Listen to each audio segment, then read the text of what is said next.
Hello നമസ്കാരം. നമ്മൾ നമ്മുടെ ഇൻട്രൊഡക്ഷൻ വീഡിയോയിൽ പറഞ്ഞതുപോലെ നമ്മുടെ ടോപ്പിക്സ് മുഴുവൻ ഡോട്ട് ഇന്റേണൽസിനെ കുറിച്ചും ഒരു ഡോട്ട് ആപ്ലിക്കേഷൻ എങ്ങനെ WinDBG ഉപയോഗിച്ച് ട്രബിൾ ഷൂട്ട് ചെയ്യാമെന്നതിനെ കുറിച്ചുമാണ്.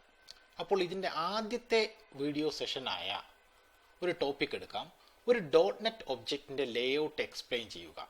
ഇതിനായി ആദ്യം തന്നെ ഒരു ചോദ്യം ചോദിക്കുകയാണ്. എന്താണ് ഒരു ഡോട്ട് ഒബ്ജക്റ്റിൻ്റെ minimum size in memory? Okay, അതായത് ആ ഡോട്ട് ഒബ്ജക്റ്റിന് യാതൊരുവിധ ഡാറ്റ മെമ്പേഴ്സ് പോലും ഇല്ല ആ ഡോട്ട് ക്ലാസ്സിന്. എക്സാമ്പിളായിട്ട് ഒരു ക്ലാസ് കാണിക്കാം, അനിമൽ ക്ലാസ്. ഈ അനിമൽ ക്ലാസ് ശ്രദ്ധിച്ചാൽ അനിമൽ ക്ലാസ്സിന് ഒരു ഡാറ്റ മെമ്പർ പോലും ഇല്ല. അപ്പോൾ ഈ അനിമൽ ക്ലാസ്സിൻ്റെ ഒരു ഒബ്ജക്റ്റ് ക്രിയേറ്റ് ചെയ്യുകയാണെങ്കിൽ അത് മെമ്മറിയിൽ എത്ര മെമ്മറി എടുക്കുമെന്ന് ചോദിച്ചാൽ 12 ബൈറ്റാണ് എടുക്കുക.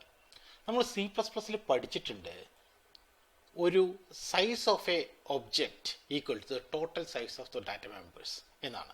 പക്ഷേ ഇവിടെ നോക്കുമ്പോൾ ഒരു ഡാറ്റ മെമ്പർ പോലും ഇല്ലാത്ത ക്ലാസ് തന്നെ 12 ബൈറ്റ് എടുക്കുകയാണ്. അപ്പോൾ എന്താണ് അഡീഷണലായിട്ട് അതിൽ എടുക്കുന്നത് എന്നത് നമുക്ക് ഡിസ്കസ് ചെയ്യേണ്ട കാര്യമുണ്ട്. ഓക്കെ, അപ്പോൾ ആദ്യം നമ്മൾ പിക്ചോറിക്കലായിട്ട് ഒരു ഡോട്ട് ഒബ്ജക്റ്റിൻ്റെ ലേഔട്ട് നമ്മൾ ഡിസ്കസ് ചെയ്യും. പിന്നെ ഈ പർട്ടിക്കുലർ ഡോട്ട് ലേഔട്ട് തന്നെയാണോ യഥാർത്ഥത്തിൽ ഉള്ളത് എന്നുള്ള ഒരു ലൈവ് ഡിബഗിങ് സെഷനിലൂടെ നമ്മൾ കാണിക്കും. ഓക്കെ, ആദ്യമായി നമുക്ക് തിയററ്റിക്കലായിട്ട് മുന്നോട്ട് പോകാം. പറഞ്ഞതുപോലെ Win32 പ്ലാറ്റ്ഫോമിൽ ഡോട്ട് ഒബ്ജക്റ്റിൻ്റെ സൈസ് 12 ബൈറ്റാണ്, അതിനൊരു ഡാറ്റ മെമ്പർ പോലും ഇല്ലാത്തതിന്. ഓക്കെ, ഇപ്പോൾ ഇത് ശ്രദ്ധിച്ചില്ലേ, 4 ബൈറ്റ് 4 ബൈറ്റ് 4 ബൈറ്റ് 3 × 4 = 12 ബൈറ്റ്സ്. അപ്പോൾ ഇതാണ് ഒരു ഒബ്ജക്റ്റിൻ്റെ ലേഔട്ട്. ഓക്കെ, ഇത് അഡീഷണൽ ഡാറ്റ മെമ്പർ ഫീൽഡ്സ് ആണ്. ഇതിൽ ആദ്യത്തെ സെഷൻ ശ്രദ്ധിക്കൂ. ആ സെക്ഷനെ ഒരു ഒബ്ജക്റ്റ് ഹെഡർ എന്ന് നമുക്ക് പറയാം. സിങ്ക് ബ്ലോക്ക് ഡാറ്റയാണ് ഈ ഒബ്ജക്റ്റ് ഹെഡറിൽ വന്ന് ഉണ്ടാവുക.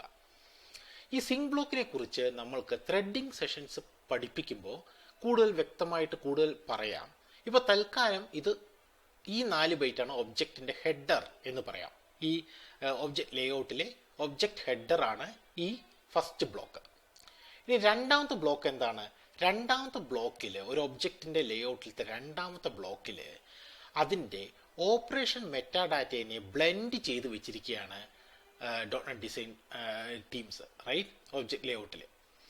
അപ്പോൾ എന്താണ് ഈ ഓപ്പറേഷൻ മെറ്റാഡാറ്റ, അല്ലെങ്കിൽ എന്താണ് ഈ മെറ്റാഡാറ്റ എന്ന് നമുക്കൊന്ന് വളരെ ഹ്രസ്വമായിട്ട് നോക്കാം. മെറ്റാഡാറ്റയെ കുറിച്ച് വേറൊരു വീഡിയോ സീരീസ് വരുന്നുണ്ട്, കാരണം വളരെ ഇമ്പോർട്ടൻ്റ് ആയിട്ടുള്ളൊരു സംഭവമാണ് ഈ ഡോട്ട് മെറ്റാഡാറ്റ. എങ്കിൽ പോലും വളരെ ഹ്രസ്വമായിട്ട് പറയുകയാണെങ്കിൽ, metadata of N item is the information about it self. ഏതൊരു എൻറ്റിറ്റി എടുത്താലും ആ എൻറ്റിറ്റിയെ കുറിച്ചുള്ള വിവരണമാണ് അതിൻ്റെ മെറ്റാഡാറ്റ എന്ന് പറയുന്നത്. ഓക്കെ, ഉദാഹരണത്തിന് കോമിൽ metadata is stored in type libraries. Okay, XML ഫയലിന് XML സ്കീമയാണ് അതിൻ്റെ മെറ്റാഡാറ്റ. ഓക്കെ, ഇനി നേരെ നമുക്ക് ക്ലാസ്സിലേക്ക് പറയാം. നിങ്ങൾ C++ലോ C# ഏത് ക്ലാസ് ഡിക്ലെയർ ചെയ്താലും ഒരു ക്ലാസ് മെറ്റാഡാറ്റ എന്ന് പറയുന്നത് ആ ക്ലാസ്സിൽ ഡിക്ലെയർ ചെയ്തിട്ടുള്ള മെത്തേഡ്സിനെ കുറിച്ചുള്ള ഇൻഫർമേഷൻ, അതിനെ ഓപ്പറേഷൻ മെറ്റാഡാറ്റ എന്ന് വിളിക്കാം.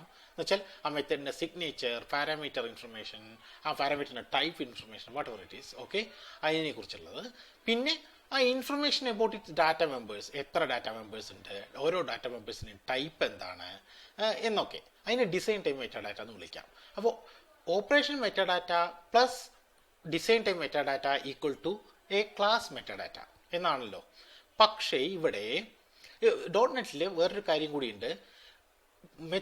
മെത്തേഡ്സിനെ കുറിച്ചുള്ള ഇൻഫർമേഷനും ഡാറ്റ മെമ്പേഴ്സിനെ കുറിച്ചുള്ള ഇൻഫർമേഷനും 2 ഡിഫറെൻറ്റ് സ്ട്രക്ചേഴ്സിലായിട്ടാണ് സ്റ്റോർ ചെയ്തിരിക്കുന്നത്. ഇത് നമ്മൾ ഇനി അടുത്ത സെഷനിൽ പഠിക്കും. അപ്പോൾ തൽക്കാലം വിചാരിക്കാം, operation metadata is been stored in to a structure called method table. Okay, ഇനി നമുക്ക് ഇങ്ങോട്ട് തിരിച്ചു വരാം.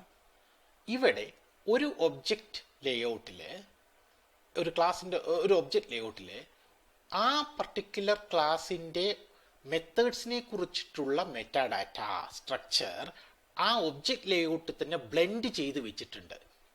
ഇത് എന്തിനാന്ന് വെച്ചാൽ ഇത് വളരെ ഇമ്പോർട്ടൻ്റ് ആയിട്ടുള്ളത്, വളരെ ഇൻട്രസ്റ്റിംഗ് ആയിട്ടുള്ളൊരു കാര്യമാണ്.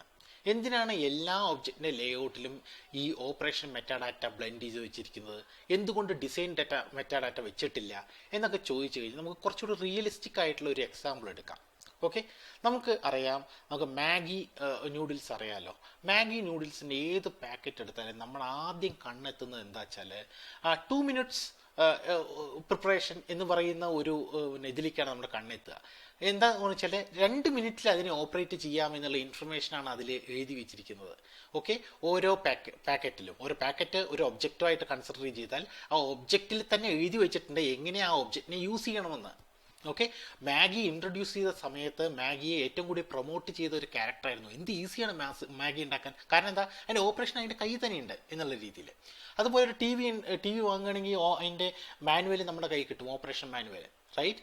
അതേ ടെക്നിക്കാണ് ഇവിടെ ഉപയോഗിച്ചിരിക്കുന്നത്. ഒരു .NET ഒബ്ജക്റ്റ് തരുന്ന അതേ സമയത്ത് ആ ഒബ്ജക്റ്റിനെ എങ്ങനെ യൂസ് ചെയ്യാം എന്നുള്ള ഇൻഫർമേഷൻ ആ ഒബ്ജക്റ്റിൽ തന്നെ ബ്ലെൻഡ് ചെയ്ത് വെച്ചിരിക്കുകയാണ് ഇവിടെ. നോക്കൂ, ഇവിടെ വേറെ ഒന്ന് കൂടി ശ്രദ്ധിക്കൂ. ഒബ്ജക്റ്റ് അഡ്രസ് എന്ന് പറയുന്ന പോയിന്റർ എവിടെയാണ് പോയിന്റ് ചെയ്തിരിക്കുന്നത്? ഹെഡറിലാണോ? അല്ല. ഡാറ്റ മെമ്പറിലാണോ? അല്ല. മിഡിൽ സെക്ഷനിലോട്ടാണ് പോയിന്റ് ചെയ്തിരിക്കുന്നത്. അത് തന്നെയാണ് ഈ മാഗിയുടെ പോയിന്റ്. മാഗി പാക്കറ്റ് എടുത്താൽ ഉടനെ തന്നെ നമുക്ക് അതിൻ്റെ ഓപ്പറേഷൻ കിട്ടും എന്നത് പറഞ്ഞതുപോലെ ഏതൊരു .NET ഒബ്ജക്റ്റിനെ തൊട്ടാൽ പോലും ആ തൊടൽ നിൽക്കുന്നത് അതെങ്ങനെ ഓപ്പറേറ്റ് ചെയ്യാമെന്നാണ്. അതാണ് ഇതിൻ്റെ ഏറ്റവും, അതുകൊണ്ടാണ് .NET ഒരു ഈസി ലെവൽ പ്രോഗ്രാമിംഗ് ആയിട്ട് മാറുന്നത്.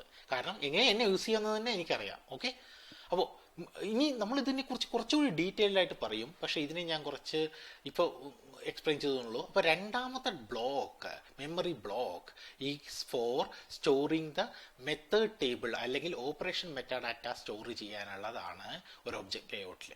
മൂന്നാമത്തത് എന്താ? മൂന്നാമത്തതിലാണ് ഡാറ്റ മെമ്പേഴ്സ്. ഇപ്പോൾ നമ്മളിപ്പോൾ ഒരു ക്ലാസ് നോക്കി, ഇതാ ഒരു അനിമൽ ക്ലാസ്. അനിമൽ ക്ലാസ്സിലും 12 ബൈറ്റാണ് Win32 പ്ലാറ്റ്ഫോമിൽ. നോക്കൂ, ഈ അനിമൽ ക്ലാസ്സിൽ യാതൊരു ഡാറ്റ മെമ്പേഴ്സും ഇല്ല.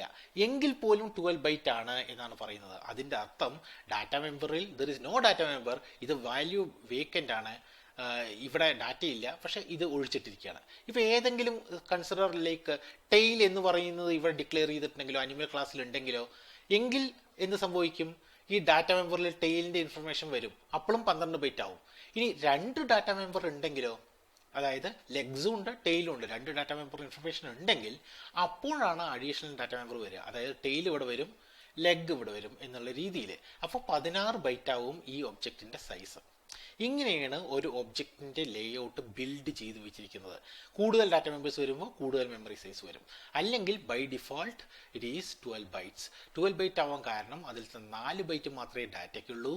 ബാക്കി 2 ബൈറ്റ് എന്ന് വെച്ചാൽ middle section is for storing the operation metadata and the top 1 is for storing the sync block which will be explain later.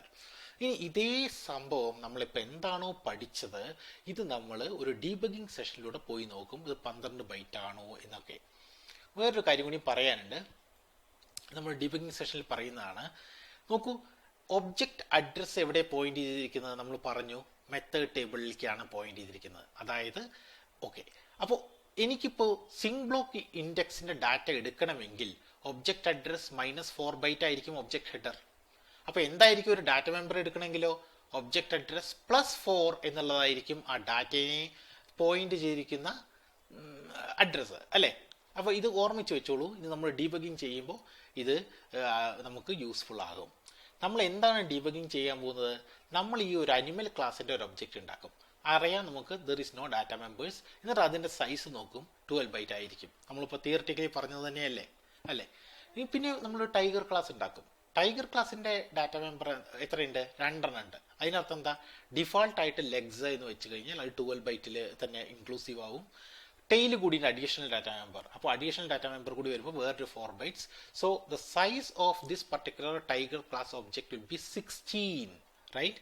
ഇതാണ് നമ്മൾ ഇനി ഒരു ഡീബഗിങ് സെഷനിലൂടെ പോയി പ്രൂവ് ചെയ്യാൻ ശ്രമിക്കുന്നത്. ഓക്കെ, അപ്പോൾ നമ്മളിപ്പോൾ തിയറിറ്റിക്കലായിട്ട് പഠിച്ചു എങ്ങനെയാണ് ഒരു .NET ഒബ്ജക്റ്റിൻ്റെ ലേഔട്ട് എന്ന്. രണ്ടാമത് നമ്മൾ പോയി നോക്കുന്നത് കുറച്ച് WinDBG കമാൻഡ്സ് കൂടി നമുക്ക് പഠിക്കാം. നിങ്ങൾക്ക് WinDBG അറിയില്ലെങ്കിലും വിഷമിക്കേണ്ട, അതിൻ്റെ പ്രിലിമിനറി വീഡിയോസൊക്കെ ഞാൻ പിന്നീട് ഇടാം. പക്ഷേ ഇപ്പോൾ തൽക്കാലം ജസ്റ്റ് എന്താ ചെയ്യുന്നതെന്ന് മാത്രം ഒബ്സർവ് ചെയ്താൽ മതി. നമ്മൾ 2 ഒബ്ജക്റ്റുകൾ ക്രിയേറ്റ് ചെയ്യും ഇവിടെ. ഇപ്പോൾ ഇതോടെ അനിമൽ ആൻഡ് ഒബ്ജക്റ്റ് ക്രിയേറ്റഡ്, ഇവിടെ ഞാൻ പോയിട്ട് പ്രസ് ചെയ്ത് ക്രിയേറ്റ് അനിമൽ എന്ന് പറഞ്ഞു കഴിഞ്ഞാൽ animal and object created, right? ഇനി അടുത്ത സെഷനിൽ ശ്രദ്ധിക്കൂ.